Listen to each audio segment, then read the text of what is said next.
संसार में 3 प्रकार के दुख हैं, दैहिक, दैविक और भौतिक। ये तीनों प्रकार के दुख में से कोई ना कोई दुख अब आपकी भाषा में, क्योंकि दैहिक दैविक वाली भाषा ना सबको समझ में नहीं आएगी। जो रामचरितमानस के पाठ कर रहे हैं उनको समझ में आएंगे, और आपकी भाषा में इसी बात को यदि कहना आरंभ करें तो कोई तन दुखी, कोई मन दुखी, कोई धन बिन रहते उदास, और थोड़े थोड़े सब दुखी और सुखी राम के दास।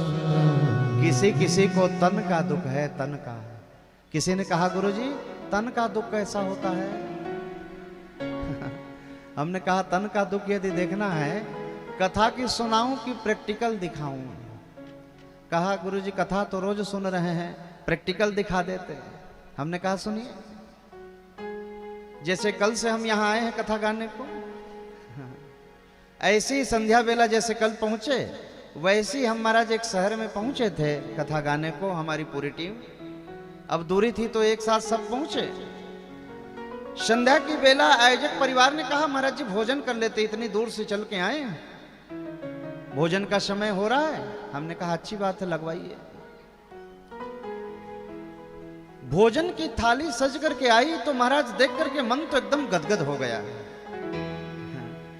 थाली के किनारे पर जितनी कटोरी रखी थी ना निशा, 14 कटोरी लगी थी।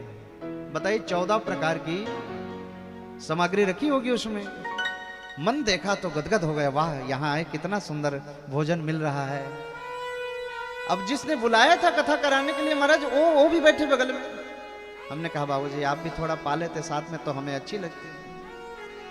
कहा महाराज जी आप कह रहे हैं तो खा लेंगे हम भी। अब उनके लिए बड़ी बहू जो है उनके घर की थाली लेकर के आई। थाली को देख करके मेरे होश उड़ गए। हमारे लिए इतनी सुंदर व्यवस्था, लेकिन उनकी थाली में एक सूखी रोटी, बिना अचार, बिना चटनी, बिना घी लगी हुई सूखी रोटी है। हमने कहा बाबूजी क्षमा करिएगा ये सूखी रोटी?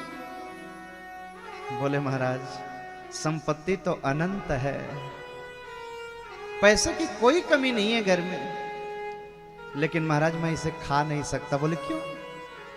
हार्ट पेशेंट हूं, ज्यादा अचार घी चटनी खा लूं रात को ही गोविंदाय नमो नमः हो जाएगा। संपत्ति है करोड़ों अरबों की महाराज, लेकिन उसे भोग नहीं सकते, यही तो तन का दुख है। हाँ किसी घर में जाओ तो महाराज सफेद वाली 4 किलो रसगुल्ला सामने रखी है मेज पर, कहते हैं महाराज जी पाइए ना।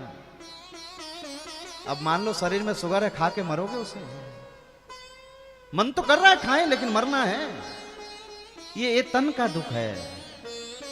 किसी ने कहा गुरुजी मन का दुख कैसा होता है?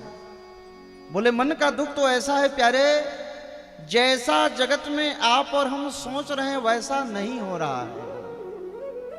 आप हम जितने बैठे हैं आपका सोचा हुआ कभी होता है? नहीं होता, ना ही होगा।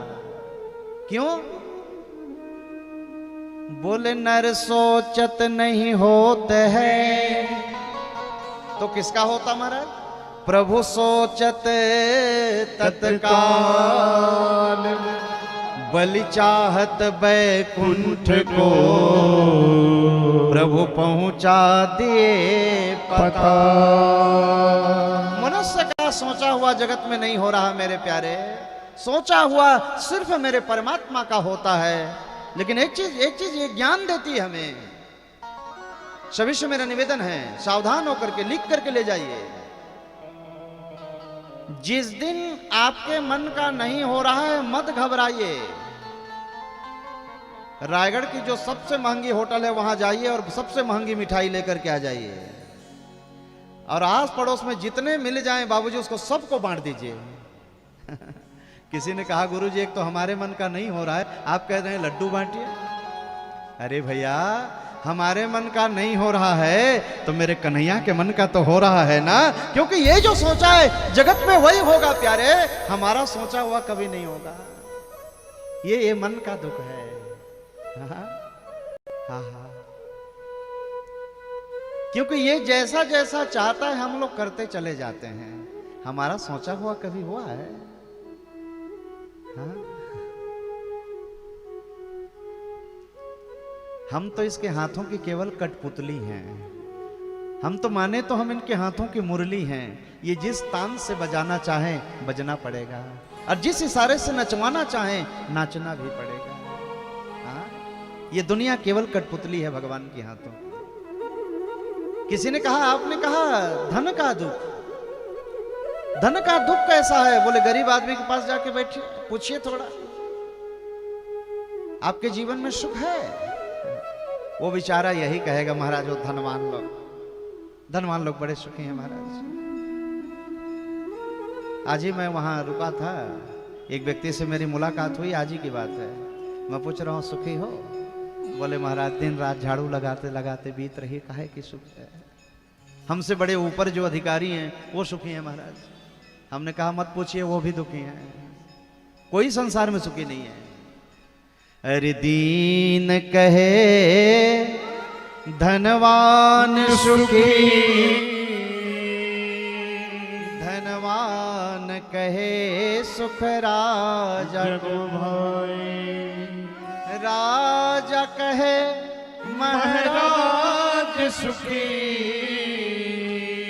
महाराज कहे सुख इंद्र को भाई, इंद्र कहे चतुरानन को सुख, और ब्रह्मा कहे सुख विष्णु को भाई।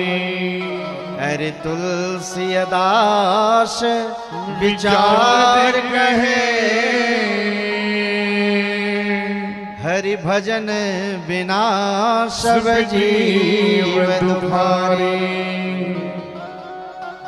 दुनिया में कोई व्यक्ति सुखी नहीं है, सुखी मात्र एक वही है जिसने हरि भजन का आसरा ले लिया है। देखिए जरा अनुभव करिएगा, आप हम जितने बैठे हैं सबके घर में सब सुख सुविधा है, कमरे में एसी चल रही है, फिर भी मनुष्य कह रहा है महाराज बहुत टेंशन है। हाँ, इतना कष्ट है, बाहर निकल रहे हैं तो, जबकि कार में भी एसी लगी है। लेकिन आप जरा यहां से निकल करके कोसम नारा चले जाइए तो इतनी चिलचिलाती धूप में जो वहां बैठा है, ना एसी है, ना पंखा है, ना कूलर है, क्या वर्षा, क्या गर्मी, क्या शीत, क्या ओले पड़ रहे हैं, उसके जीवन में कोई कष्ट है? अरे प्यारे, वो केवल सत्यनारायण नहीं, शिव नारायण ही वहां बैठा है प्यारे, साक्षात भोले बाबा ही विराजमान है। कलयुग में ऐसा कौन होगा हो? मैं अभी पिछली बार राम कथा गाने आया था, यही रायगढ़ की बात है। कुछ लोगों ने कहा, बोले गुरुजी बाबा से मिलनी है। और हमको क्या पता कि महाराज मिलते भी हैं, कुछ सालों पहले की बात है। तो उन्होंने कहा गुरुजी आप मिलना चाहें तो हम मिलवा सकते हैं। हमने कहा बिल्कुल मिलवाइए। अब मेरे को लेके गए तो 2:30 बजे रात्रि हो रही थी। हाँ, 2:30 बजे लेकर के गए बच्चों ने, और गुरुजी से बताया कि भागवत गाने आए हैं। अच्छा परिचय बाबा जी से।